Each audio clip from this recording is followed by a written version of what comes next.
How is the church in the home of the Reformation seduced by Adolf Hitler? That's what I and my guests will be discussing today, so stay with me for this important discussion in just a moment. Hello, friends. Welcome to Open Line, Moody Radio's Bible study across America. My name is Michael Rydelnik. I'm Professor Emeritus of Jewish Studies and Bible at Moody Bible Institute. I'm so grateful to be joining you around the radio kitchen table. We're going to talk about your questions today. Second hour, we're going to talk about your questions about the Bible, God, and the spiritual life. But this first hour, if you have a question about our important discussion with my guest, and you'd like to call, the phone number here is 877-548-3675. That's 877-548-3675. Let me have you write that down, 877-548-3675. I want to get things started by thanking our team here. Tricia McMillan is, of course, our supervising producer. Not Lisa, but Tahira is in the chair today. Omar is our tech guy. And I know someone is there answering the phones, but I am not sure. I'm waiting for Tahira to tell me. So, again, the phone number, 877-548-3675. Time to go get yourself a cup of coffee. And it's time to get ready for this important discussion. Let me introduce my guest for this first hour. He is one of my absolute favorite people. He's a wonderful friend of mine. He's pastor emeritus of Moody Church. He's the author of many, many books. I'm going to ask him how many in a moment. I think about 75 or 100. I don't know. He writes books like I breathe. 30 years ago, he wrote a book that is our current resource. It's called Hitler's Cross, and it details how Hitler seduced the German church to help fulfill his evil agenda. And that's what we're going to talk about today. So without further ado, welcome, Erwin Lutzer. So glad that you are here with us on Open Line today. Thank you so much, Michael, and it's so great to connect with you and to connect with your audience.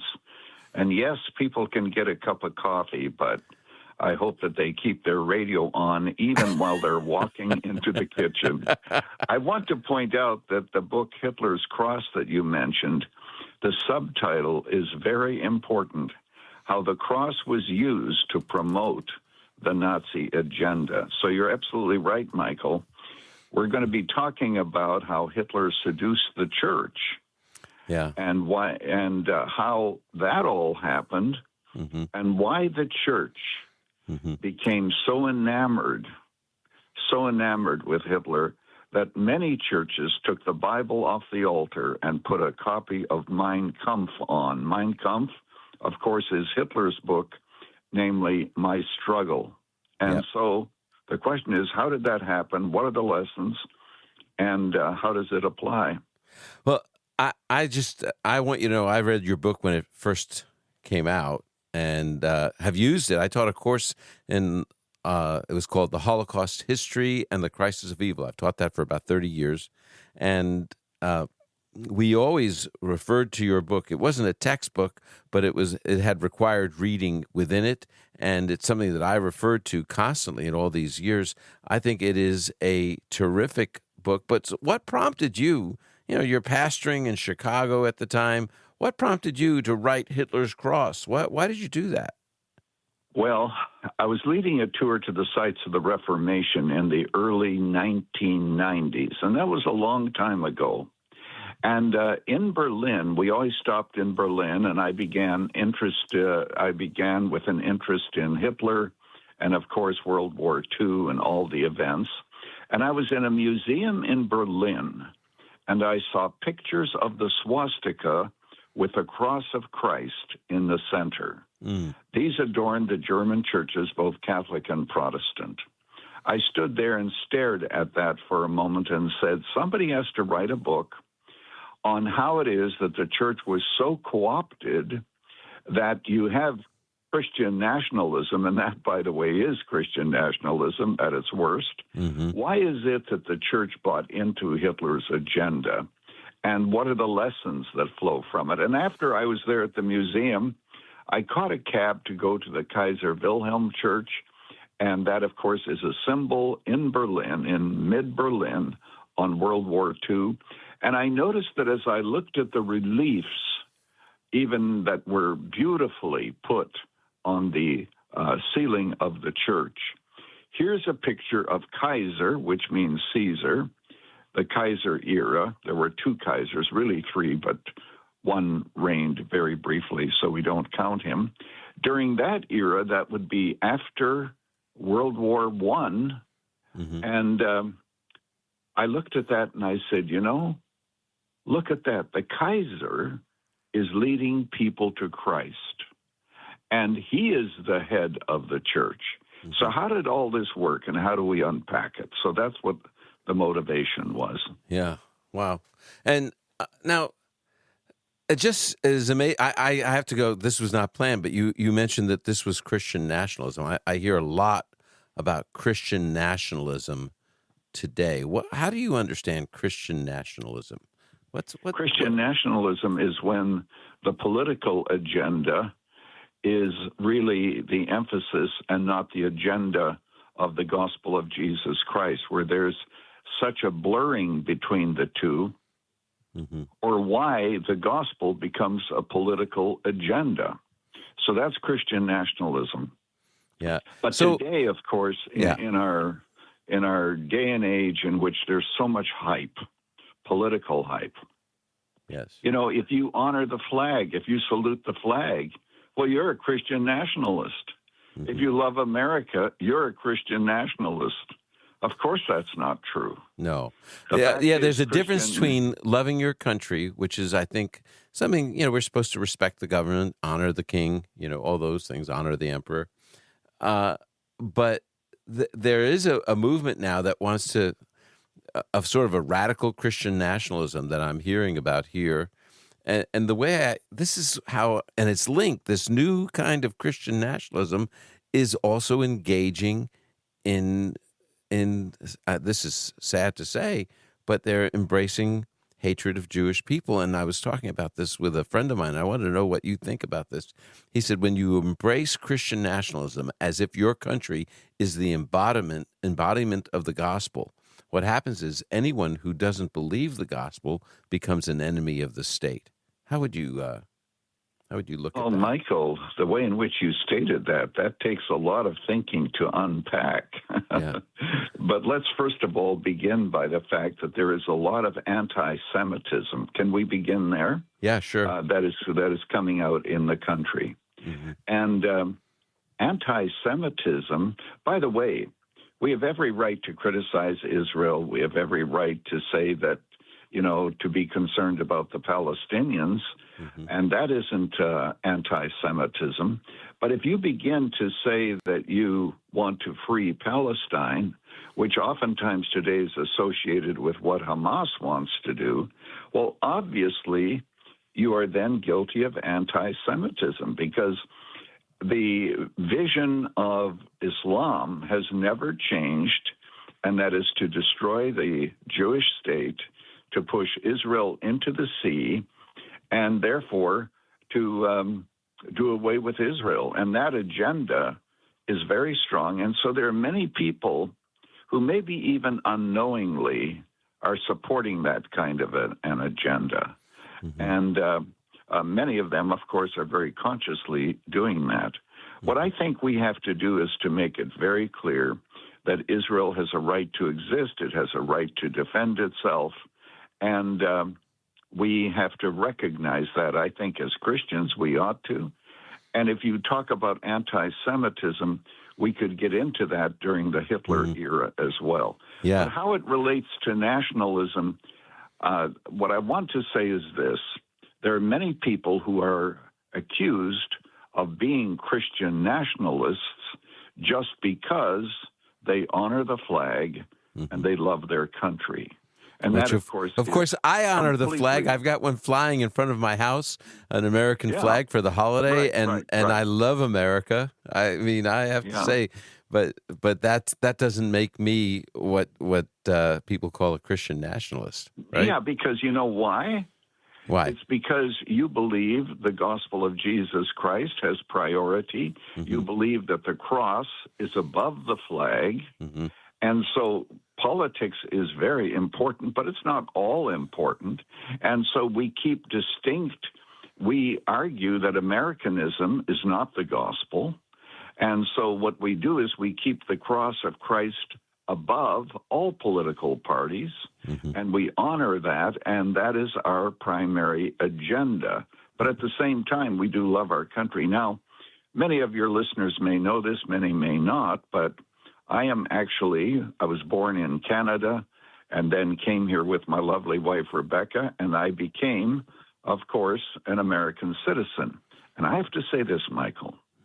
If anybody trashes our history, and America is not perfect, it will never be, but if anybody trashes our history and sees only the dark evil in it, it must be because they are ignorant of other countries.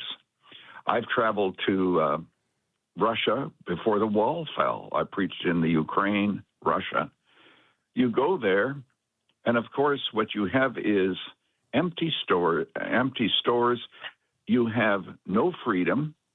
I mean, we were given freedom, but it had to be within the church, okay? Mm-hmm. That's exactly also what Hitler believed. Hitler shouted at the pastors. I realize that we're wandering here a little bit, but it's all related. Hitler met with the pastors, shouted at them because they were not submitting initially as quickly as he thought they should. And he said, you take care of the churches. You preach the pure gospel, but let me take care of the German people. And that's, of course, where Niemöller got into trouble because he waited until the end, shook hands with Hitler and said, we as Christians also have a responsibility to the German people. Hitler turned away without a word. And later on that evening, Niemöller's office was ransacked. He and Bonhoeffer had begun an opposition to the intrusion of Nazism into the church. A lot of people who had signed on with them withdrew their signature because they said nobody should speak to Hitler that directly.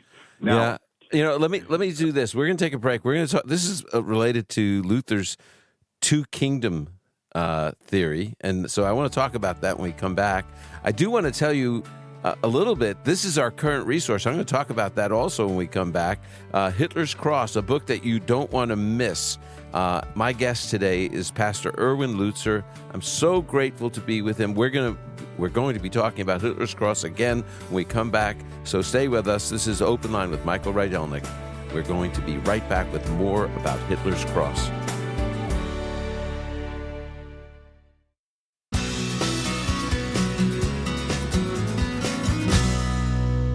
I'm back. This is Michael Rydelnik, and I'm joined by Erwin Lutzer today.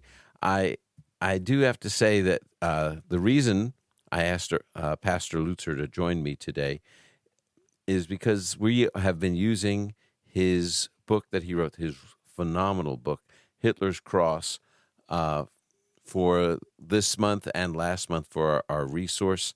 And I wanted to tell you about how you can get a copy. It's important that you get a copy of this book, no matter how you do it, because here it's a 30-year-old book and it's still in print, which tells you something about its importance.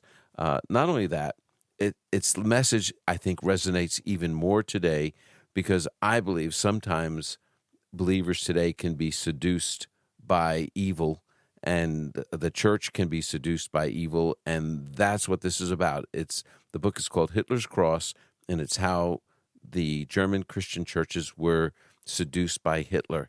And it is a phenomenal book, and it's yours if you give a gift of any size. What we want to do is send you a copy as a thank you gift to say, yes, we're so grateful that you gave this gift, and we're going to send it to you.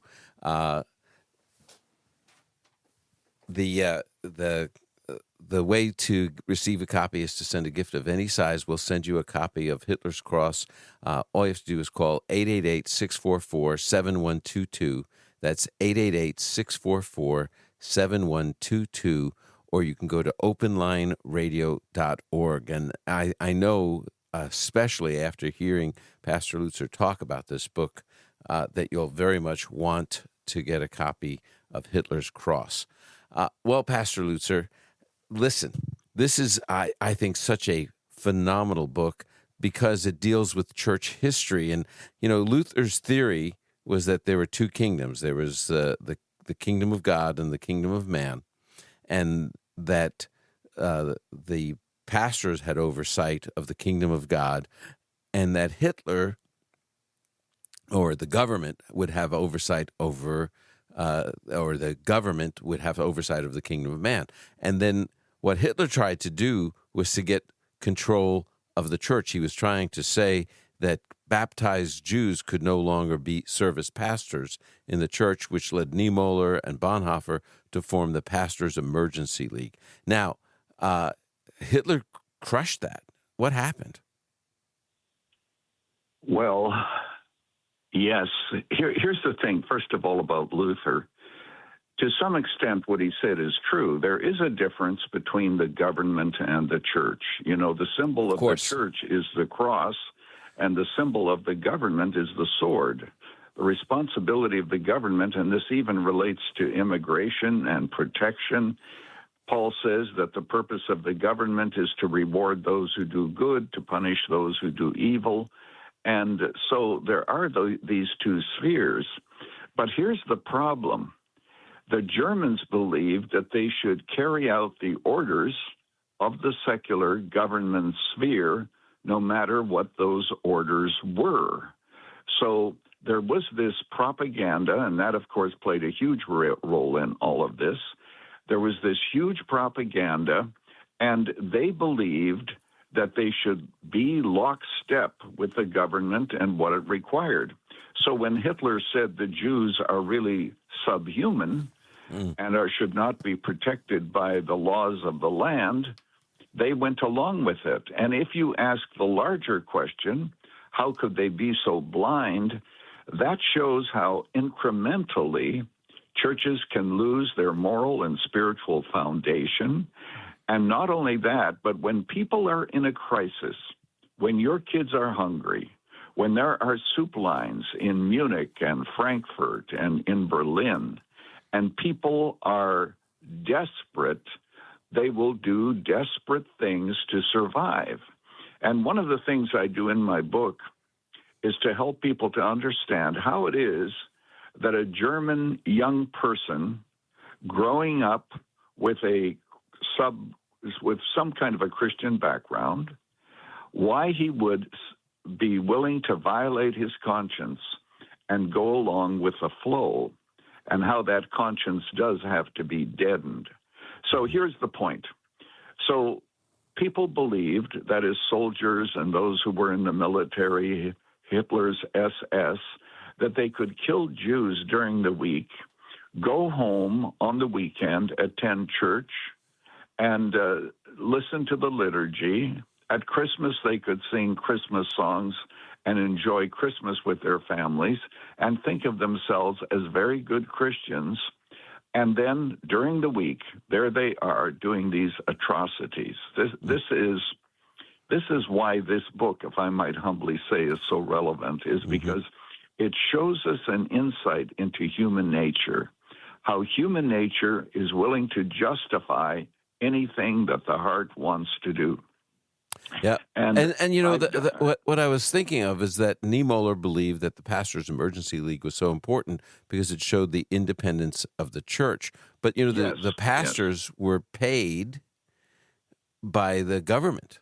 That's how it wasn't the local churches that paid their pastors, and so Hitler threatened to take away pastoral salaries. And he said they'll be crushed. They won't give up their salaries for anything. And that's how he crushed the Emergency League. Yeah. And it's similar to how the people were seduced, don't you think?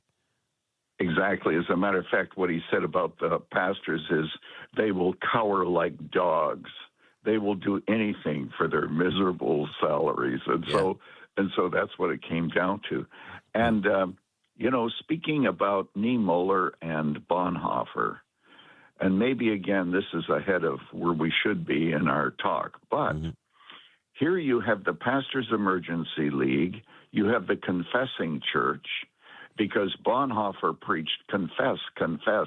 And what was Bonhoeffer's message? Namely, you cannot bow between both crosses.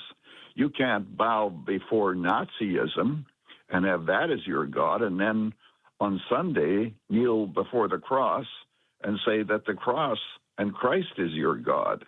And so he preached the independence of the gospel from the Nazi agenda. And of course, in doing that, he was also exposing how difficult it was. In fact, the day Hitler was inaugurated, Bonhoeffer was on the radio, and then he was speaking to the German people, and then his microphone was mysteriously cut off.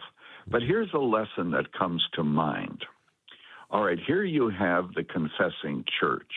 And let's remember, before I forget to mention this, even though we talk about the church, oh my, so many ideas are coming to my mind. But even as we talk about the church, let's remember 700 pastors and priests did go to concentration camps because they were faithful. But here's something very important. Here's the Confessing Church. They have 14 synods, and they want to stay unified in their opposition to the intrusion of Nazism into their church. They have synod after synod, and then there's a decree in Germany that every pastor should swear personal allegiance to Hitler, and the synod could not agree on that. Based on Romans chapter 13, the powers that be are ordained of God, and you have to respect these things. So the synod said, you have to make up your own mind. Well, Hitler loved it, because those who wouldn't bow to him could be easily then identified and taken to concentration camps or killed. If the church had stayed together, there were too many. There were 14,000. I'm pulling this out of my mind. I haven't reread my book very carefully in the last while. But here, there were 14,000 churches in Germany. If those churches had hung together and said, we will not bow, Hitler could not have made them bow because he had had too many Germans to kill.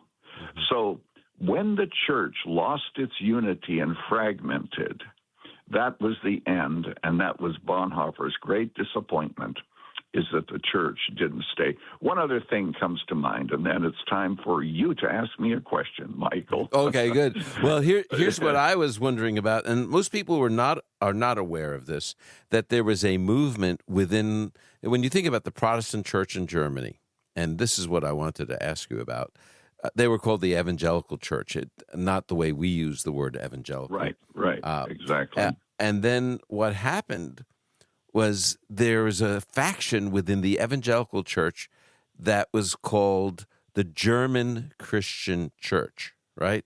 The Deutsche Christianische, I can't say it like you can in German, Kirche, right? The German Christian Church. And the German Christians, they were different than the Bonhoeffers and the Niemöllers. They went along with Hitler. Yeah. What did they wanted to do? They wanted to replace the Bible with Mein Kampf. They wanted to replace the hymns with Nazi songs, right? That's right. And how could they justify that? That's what I'm wondering. What was it that convinced them to do such a thing?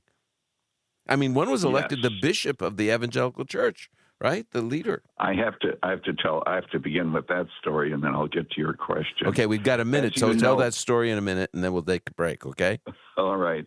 In the church where Luther nailed the 95 Theses, that's the church in which Ludwig Müller was ordained as the Reich Bishop of all the churches in Germany, Hitler's hand-picked man. And so when I lead tours to the sites of the Reformation, I always point that out to people when we're in the church where Luther nailed the 95 Theses. Imagine that. that it is there that Hitler's hand-picked man became the Reich bishop, the superior bishop in all the churches in Germany, all the Lutheran churches in Germany, I might add. Yeah, the Protestant churches. And it's just phenomenal when you think about it, how the actual, it seems to me that the majority of the churches went along with this idea of swearing allegiance to Hitler, even though there were pastors who refused. I think that that's essential for us to know. This is such an interesting history, and it's history, Pastor Lutzer, that most people are not aware of. And so I appreciate so much that you wrote Hitler's Cross, and it's why I picked it as our resource. And we're going to talk more about this in just a moment. Please stay with us. This is Michael Rydelnik. Erwin Lutzer is my guest, and we're going to continue talking about Hitler's Cross. We'll be right back.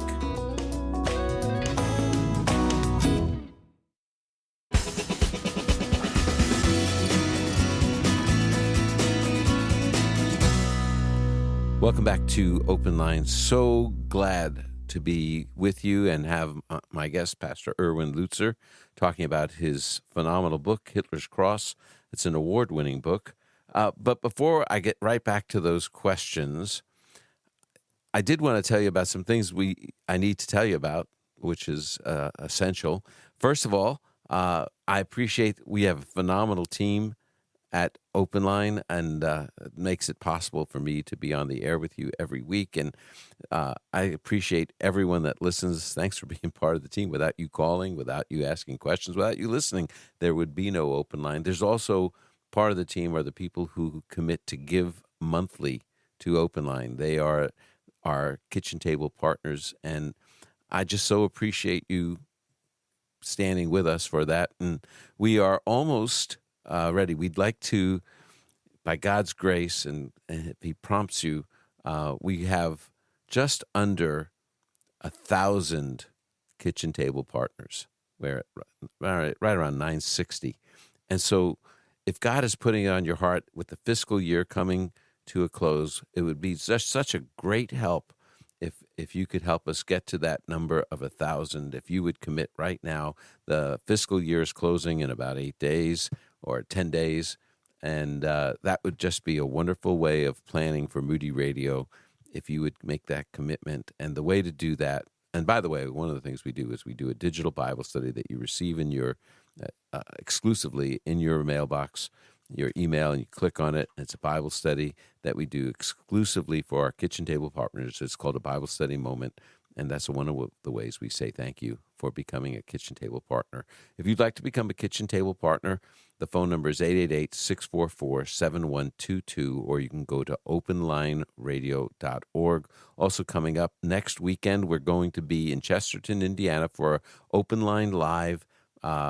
It's the last few days to sign up. I hope you'll go to our website, openlineradio.org. Click on the link that says Open Line Live Tour.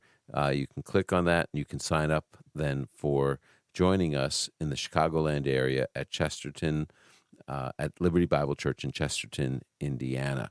And there's other things coming up. I'll mention that in the next segment. But now I want to get back to Pastor Erwin Lutzer. Pastor, we have a caller with a question. Can we take that? Yes. Okay. Mike in Chicago, listening on WMBI. Welcome to Open Line. What's your question for Pastor Lutzer? I was wondering whether I have not read his book, but I was wondering whether his book treats Martin Luther's writing on a book called "On the Jews and Their Lies," and it, in it. Luther, accuses the Jews, or not accuses, but, recommends burning their synagogues and, forbidding the rabbis to teach and tearing down their houses and the usual atrocities. And my question is whether his book treats that, and it's a two-parter, and then I'll hang up, and whether you don't have to hang up. You can stay. German church, okay, was not the German church primed to go along with Hitler by, writings like these of Luther's? First of all, the answer to your question, Michael, is yes. My book does talk about Martin Luther and the Jews and their lies and his support of doing those awful things to Jews. Sorry, sometimes when you're talking live, your throat does not always cooperate the way you Agreed. hope it does. Yeah. But here's the difference. Luther's hatred of the Jews was not racial. It was theological. In my book, I quote Luther a couple of times saying very nice things about the Jews. As a matter of fact, he said things like this: how do we expect them to receive Christ as their Messiah if we aren't kind to them? Nobody seems to quote that side of Luther. Well, that was early Luther, right? That was early Luther. Here's what happened. When Luther became an older man, and for us it wasn't that old. I mean, he only lived, I think, to age 64, and I've lived a little bit beyond that, more than a little bit beyond that. But anyway, he became very angry. He thought that because he uncovered the gospel, all of the Jews would believe on Christ. And when they didn't, he turned against them, but not for racial reasons, but for theological reasons. Namely, they were the Christ killers. And that's what the Jews lived with throughout the centuries, even before Luther. And if you were in Wittenberg, where Luther lived, I would take you, and if I were there, I could take you to the church, one of the main churches, and there is on the roof a Judensau, that is a Jewish pig, to commemorate the expulsion of the Jews from Wittenberg in 1306. Now, when Scheier says in The Rise and Fall of the Third Reich that there could not have been a Hitler unless there had first been a Luther, I disagree with that. Luther's hatred toward the Jews was purely racial. Theological, you mean? Yeah, not theological, but rather racial. It was a matter of the Jewish race. It was not because they didn't believe in Jesus. Hitler could have. Hitler's hatred. Got it. Yes. Yeah, yeah. I'm talking about Hitler's hatred. Mm-hmm. I'm sorry if I misspoke, but Hitler's hatred was totally racial. It was not theological. So it's a terrible blot on Luther. There's no doubt about it. And, Lutheran churches since that time have had to live with this. Many of them have had rallies where they formally apologize to the Jews for what Hitler said. And I think that's appropriate that they try to do that. But so many people, that's all they know about Hitler, all they know about Luther, that they don't understand justification by faith. So, of course, his view of the deicide charge that the Jews were perpetual Christ killers is not something that the New Testament teaches, and it's heartbreaking that Luther embodied or imbibed that historical church teaching. That you know what I mean? That he embraced that, and so I wish that Luther had forgotten to write of the Jews and their lies, because what he wrote earlier was much more effective.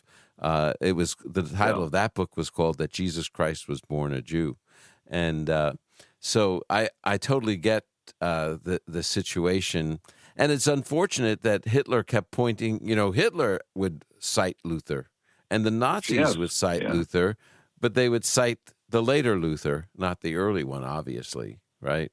So right, and that's important to know. But the point to be made is this, Michael. I want to underline something you just said. Mm-hmm. Nowhere does God say, "Your blood be upon you and upon your children." Mm-hmm. That came from the mob themselves. His blood be upon us and upon our children. That was not the curse of God. Mm-hmm. So this, of course, was an error that came into the church early. And you, Michael Rydelnik, more than anyone else, know the terrible persecution of the Jews throughout the centuries by the Christian church, of all things. Mm-hmm. So it's a horrible experience. And you almost have to believe that behind the hatred of the Jews, either back then or now, is really a satanic influence, because God did choose the Jews for a special relationship for a special history. Let's focus there for a moment. What is the source of Hitler's hatred of Jewish people? I mean, obviously, people think all these sociological reasons, but I think you and I agree that it's more theological than sociological. Don't you think? Not only that, but of course, the Jews were blamed for the loss of Germany in World War I. One of the things that you have to learn about propaganda is you need a group to hate. If you don't have somebody to hate, you don't have very good propaganda. And even when it comes to voting in America, it is usually the people who are full of hate. They vote because they're voting against whoever they perceive to be their enemy or whom they hate. So that was a very convenient thing. Blame it on the Jews. There were books written that said that. But in terms of Hitler, we must recognize that Alfred Rosenberg, who died in 1923, said of Hitler, he shall dance, but I have written the tune. I have introduced him to the powers. That has to do with demonic spirits. And because of that, he shall influence more people in Germany than any other leader. And it was said of Hitler, he was so demonized that his body was but the shell for the spirit that inhabited him. We have to recognize that Hitler was a demonized being. Even when you listen to his speeches, even if you can't understand German, and I understand a little bit of German, though I don't understand his, it's German language evolves. But even when you see that, his ability to sway a crowd and to convince them, it is said after those speeches, he usually just collapsed in a heap. And if you know anything about his personal life, you know that he was depending on spirits, and of course we believe they were demonic spirits, to guide him even in the decisions that he was making. So the point is this, in my mind, I think he's really a prototype of what the beast is going to be like, what Antichrist is going to be like, thoroughly and totally demonized. And if we can bring a Bible verse into this, I often think of this just as we think about Hitler, when I would often teach the life of Hitler in my Holocaust course. But if you have bitter envy and selfish ambition in your heart, don't brag and deny the truth. But then it says, such wisdom does not come from above, but is earthly, unspiritual, demonic. James 3:15. The power and wisdom, Hitler's persuasive power and lies that were believed, that was utterly demonic. It was not coming from him. Remember, he was a street person. He was a loser. He was not some great speaker. And then all of a sudden, what happens to him? He goes to a Nazi party rally as a corporal in the army, and all of a sudden turns into this speaker that could sway hundreds of thousands of people. Isn't that phenomenal to you? It's clearly demonic. And Michael, this is an aside, but leaders like Hitler, even Napoleon, and some of the others who were so successful, they began to believe that they could not fail. And so it was that Hitler, he should have known better based on what happened to Napoleon. Hitler tries to invade Russia at a time when he was also at war with Britain, but he thought to himself that he was invincible. If you read what he wrote, he actually believed that everything that he did was going to be a success because his early victories were successful. Why did the German people follow him? He was great when it came to the economy and so forth. Yeah. Well, we're going to come back and talk about some encouraging times or great leaders who stood against Hitler. That's what we want to talk about in our last segment. You're listening to Open Line. My name is Michael Rayduk. My guest is Erwin Lutzer, and we're talking about his phenomenal book, Hitler's Cross. Stay with us. We'll be right back.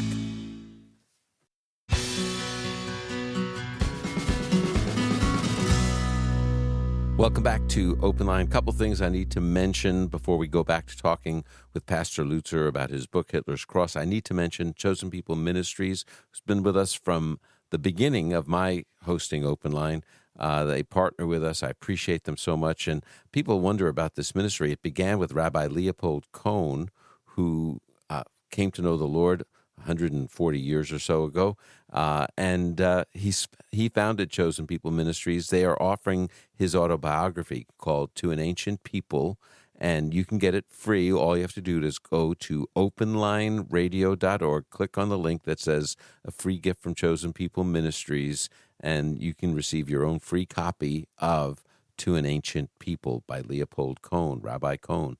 And then secondly, because of the growing problem of anti-Semitism here in the United States, particularly among followers of Jesus. Believe it or not, I encountered a lot of that. This is why I thought this book by Pastor Lutzer is so important for you to read. Anyway, we're going to have a summit opposing the new Christian anti-Semitism November 7th in Chicago at Moody Bible Institute. If you're interested, please join us. It's very important for you to be there. We have some phenomenal speakers planned and workshops, and the summit opposing the new Christian anti-Semitism, go to moodyconferences.com. And then also, if you're looking for a vacation next summer, I'll be leading teaching at with Pastor Carl Clausen from Moody Radio's morning program. We're going to be on an Alaska cruise. You can find that at Moody Conferences as well. Now, Pastor Lutzer, there's so much more. As I said to you, we could have been on for several hours together. So thank you for giving me an hour.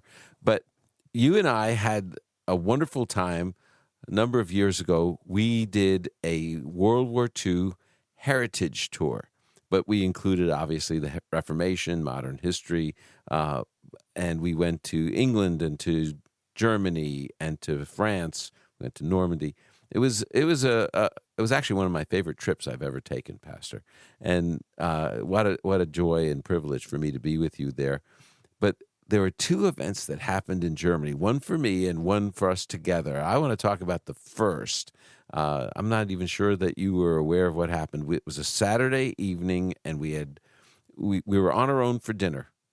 And I stepped out of our hotel in Berlin, and I saw Saturday night mass at a beautiful round-topped church.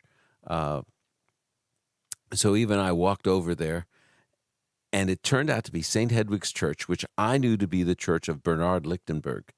And he had been the pastor of this Catholic church in downtown Berlin.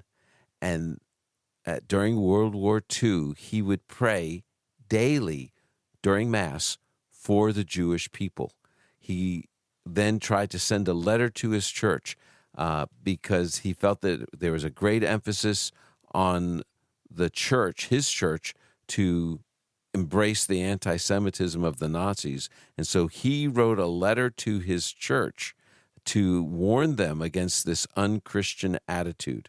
And he was then arrested by the Gestapo for that. They demanded that he could only go back after they beat him. They said he would be allowed to go back to his parish if only he would repudiate what he said and just be silent about the Jewish people, or they would send him to concentration camp. And Pastor Lichtenberg, Father Lichtenberg, said there are many Jewish people in concentration camp that need to hear the gospel.